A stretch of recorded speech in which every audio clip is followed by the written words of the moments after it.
I think that interesting that everybody accused the Sixers of tanking. They did. No, they didn't. No, they did. No, they didn't. You won 10 games. That's kind of like tanking. Yes, they did, Chuck. Don't Chuck, they're good 10 and games, winning. Don't start that right They now. wasn't any good. But my point is, they guys got hurt. Embiid and Simmons missed the whole season. Simmons could have came back. He just said, I'm not coming back. Don't even try that. No, that's not true. That is not true. Back. He could have came back. He could have, but why risk it? That's my point. He could have came back, but he didn't. But a lot, Kawhi Leonard, is he tanking? Listen, if this guy had a broken foot, he was going to miss the first 3 or 4 months of the season. He's like, why? We're not going to win. I think the Sixers got a bad rap when people say they tank. They had the number one. Well, Embiid was the number 3 pick. He would have been the number 1 pick. He missed the entire season. The team wasn't any good. Then they get Simmons. He missed the entire season.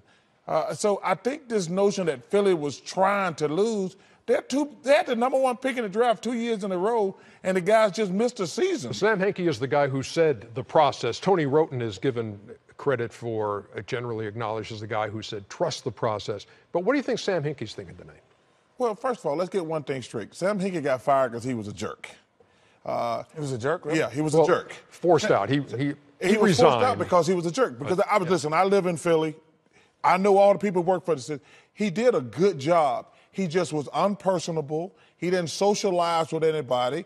He was not a lot of fun to be around. That's why he got fired, not because they were losing. I'm telling you, everybody in that organization said the guy would not speak to anybody who worked there. He wasn't friendly. That's why he got fired. He didn't get fired for not doing his job. But I'm trying to figure out what happened there is gone. We're talking about the team now. Thank you. Yeah, we'll talk about the team now. I'm not going to talk about 3 years ago when they won in 10 games because I didn't want to talk about them then. I want to talk about them now. But I think overall what they are is a versatile team. And the one thing that you said, the young Embiid said is, we're unstoppable. And you have to figure out a way to slow them down. And when you say unstoppable, he feels that both he and Ben can get to any area of the floor and score from three-point land for him all the way into the box. And for Ben, if he's at three-point land, he says, I could get by you if you don't guard me. So they do look unstoppable, and they do look like the best team in the Eastern Conference. And it's funny to see Brett Shaq talk about, hey, what the Eagles have done and what Villanova. He's talking championships and not talking moving on anymore. And what I like about this team is they have an old school 1-2 punch. Guard to big man. Big man that can go out and play versatile. Ben is the Penny Hardaway style big man, gets everybody involved. They got shooters. They got guys that come off the bench. Are they as good as Penny and you? I would say yeah, because they're young, they're exciting, they fear nobody, and they come and they play hard and but they also play together. You got to give Brian Colangelo some credit because they have added great shooters around Embiid. You know what I just said? No. I'm just saying. I'm talking about who running the team now. These guys they added was by Brian Colangelo. He deserves some credit. Yeah, Hinkie started the process. Colangelo has taken it. He's taken it to another level. But all those guys, all those shooters, he bought in. Bellinelli. Yes. And J.J. Redick. Brian Colangelo deserves some credit for that. Ilyasova, Bellinelli. Yes. Jeez, yeah. Meantime, on the Miami side, end of the road for the Heat, and D. Wade, of course, saying he's not going to announce anything when he's in Philadelphia. What do you think, guys, about D. Wade? And we've already talked about Ginobili and Parker. How about D. Wade? Any more?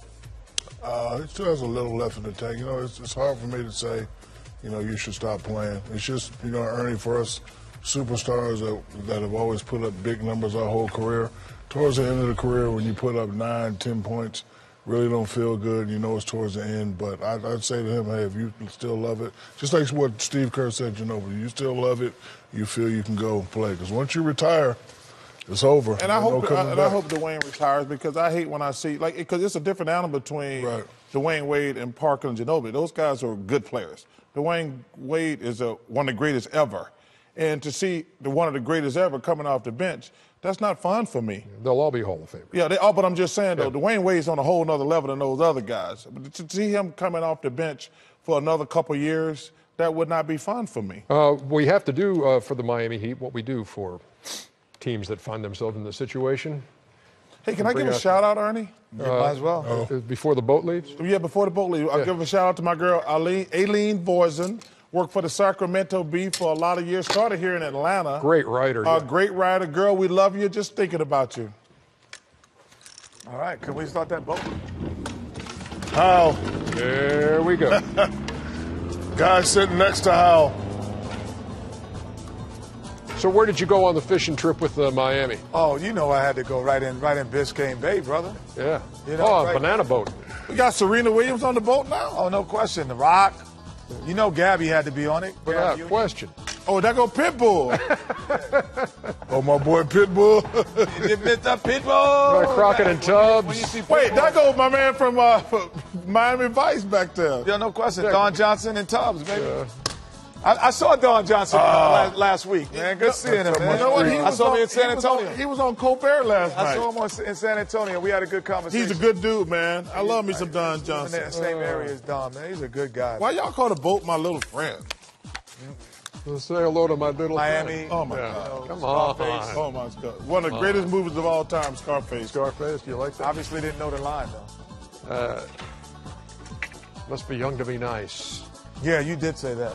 Instead of saying it must be nice to be young, you said It must be young to Come be on, Ernie. nice. you were very Kanye-ish there. Must be young. Well, to me be and nice. Kanye can get away with stuff. Yeah, I can. We go by one name. He go Right. by Kanye, I go by Chuck.